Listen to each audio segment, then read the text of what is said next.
Hello, bachcho. Let's read the question. The question says, how does Kezia begin to see her father as a human being who needs her sympathy? So Kezia किस तरह शुरू की अपने father को एक human being की तरह देखना जिन्हें उनका सहानुभूति चाहिए था।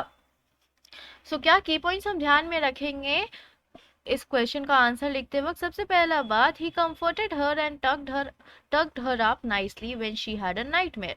जब कीजिया ने बुरा सपना देखा और चीखा था, तब वो आकर के उसे आराम से उठाकर अपने रूम में ले जाते, अपने बिस्तर पे सुलाते हैं, उसे आराम करवाते, शांत कराते हैं और बहुत ही अच्छे से चादर में उसे ढक कर, अच्छे से टक करके बेड में उसे सुलाते अपने पास।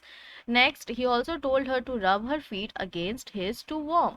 और वो ये भी कहते हैं कि तुम अपने फीट को रब कर सकती हो मेरे फीट में, ताकि तुम्हें गर्माहट मिले और तुम अच्छे से सो पाओ। इन की पॉइंट्स को ध्यान में रखते हुए आइए जानते हैं हम इस क्वेश्चन का आंसर क्या लिखेंगे। इस क्वेश्चन का आंसर हम ये लिख सकते हैं, कीजिया was used to being scolded by her father and sometimes even got punishment for her little mistakes. कीजिया जो है ना, वो बिल्कुल से उसे आदत पड़ गया था अपने फादर का डांट सुनने का।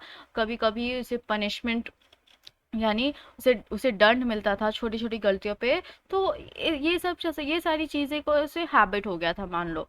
She lived in awe of him, और वो हमेशा डर में रहती थी अपने फादर का। For he would often find fault with her manners, behavior, speech, her general timidity and silliness. क्यों के लिए उन्हें उनके कीजिया की हर एक चीज में, मान लो, कोई ना कोई दोष दिखाई देता था। जैसे कि उसकी आदतों में, ठीक है, उसकी टिमिडिटी यानी डरपोकपन में, अगर वो डर रही है तो उसमें भी उन्हें उसी की फॉल्ट नजर आती थी। उसकी मूर्खता में, यानी उसकी छोटी सी कोई मिस्टेक में, उसकी बोलने के तरीके में, उसकी आचरण में। Okay, then little wonder then that she would tremble, stutter and took clumsy in front of him। और इसी वजह से इतना सोच करके, इतना सोच विचार करके वो सोचती थी कि आज शायद मैं अच्छे से पेश आऊँ अपने फादर के सामने, लेकिन वो क्या हो जाती थी, वो ट्रेम्बल करती थी, वो बिल्कुल कांपने लगती थी कभी कभी, और कभी कभी वो हकलाने लगती थी, या फिर बिल्कुल से वो क्लमजी नजर आने लगती थी अपने फादर के सामने। However, लेकिन a nightmare one night made Kezia discover the tender, caring and loving side of her father। एक बुरा सपना, एक रात उसने बुरा सपना देखा था, और उसी वजह से वो जान पाई अपने फादर के दूसरे साइड को। वो साइड था बहुत ही ज्यादा सॉफ्ट, बहुत ही ज्यादा केयरिंग, बहुत ही ज्यादा लविंग वाला side. Since her mother and grandmother were away to a hospital, क्योंकि उसकी मदर और ग्रैंड मदर जो थी वो हॉस्पिटल में थी, वो घर पे नहीं थी। एलिस द कुक, एलिस जो था उनके घर पे कुक था, तो वो क्या कर रहा था, वो उसे सुला रहा था, उसकी देखभाल कर रहा था उनके एब्सेंस में। had put her to sleep but she was bothered by her usual nightmare।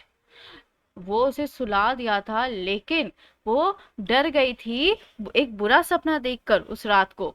Of a butcher with a knife, एक कसाई एक चाकू लिए, एंड अ रोप, और एक रस्सी लिए, एंड अ ड्रेडफुल स्माइल, और एक डरावना सा मुस्कुराहट लेकर। When her father heard her shrieking, जब कीजिया के फादर ने उसकी चीख सुनी, he came to her room, वो उसके रूम में आ गए। Lifted her in his arms, वो उन्हें अपने गोद में उठाए। Took her to his room, और वो उसे अपने रूम में ले गए। He comforted her and tucked her up nicely and slept next to her। वो उसे बहुत अच्छे से आराम दिलाए, शांत करवाए, और फिर उसे अच्छे से बेड पर सुला दिया अपने पास, और वो भी उसके पास आकर सो गए। He told her to rub her feet against his to warm them, और उन्होंने बोला उसे कि तुम अपने फीट को मेरे फीट पे रब कर लो ताकि तुम्हें गर्माहट मिलेगी। She snuggled her head under his arm, वो बिल्कुल से लिपट गई उनसे, और वो अपने हेड को उनके आर्म के नीचे रखी।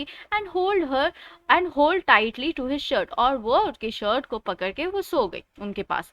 Eight that moment she discovered that her father was very much a human being. तब उसे जाकर पता चला उस मोमेंट में कि उसके जो फादर है वो भी एक नॉर्मल इंसान के तरह है, एंड नीडेड हर सिंपैथी, जिसे उसके सहानुभूति चाहिए था, सिंपैथी चाहिए था। ही वॉज बिग, वो बहुत बड़े थे, विशाल थे। हार्ड, बहुत ही ज्यादा टफ थे। स्नग, साथ ही साथ वो स्नग थे, यानी कि वो अच्छे थे। एंड रीअश्योरिंग, और वो रीअश्योरिंग थे, यानी वो किसी की भी चिंता कम कर सकते थे, making them less worry, okay, reassuring. But there was no one to look after him, लेकिन उसके पास तो कोई नहीं था, कीजिया की देखभाल करने के लिए कीजिया के पास कोई नहीं था। These thoughts field her heart with love and affection for him, और यही सारी चीजें जो आई उनके फादर के साथ रह के कीजिया के दिमाग में, उसके मन में, तो उनके मन को वो प्यार से भर दी उसके फादर के लिए। और इसी तरह उसे पता चला कि उसकी फादर जो है एक नॉर्मल ह्यूमन की तरह है, एक नॉर्मल फादर की तरह वो उसको भी प्यार करते हैं बहुत, अपनी बेटी से भी बहुत ज़्यादा प्यार करते हैं। So let's frame the answer now, and here we have the answer. Kezia was used to being scolded by her father and sometimes even got punishment for her little mistakes. She lived in awe of him, for he would often find fault with her manners, behavior, speech, her general timidity and silliness. Little wonder then that she would tremble, stutter, and look clumsy in front of him. However, a nightmare one night made Kezia discover the tender, caring, and loving side of her father. Since her mother and grandmother were away to a hospital, Alice, the cook, had put her to sleep, but she was bothered by her usual nightmare of a butcher with a knife and a rope, and a dreadful smile. When her father heard her shrieking, he came to her room, lifted her in his arms, and took her to his room. He comforted her and tucked her up nicely and slept next to her. He told her to rub her feet against his to warm them. She snuggled her head under his arm and held tightly to his shirt. At that moment, she discovered that her father was very much a human being and needed her sympathy. He was big, hard, snug, and reassuring, but there was no one to look after him. Like, these thoughts filled her heart with love and affection for him. I hope you understood it well. Thank you. Best of luck.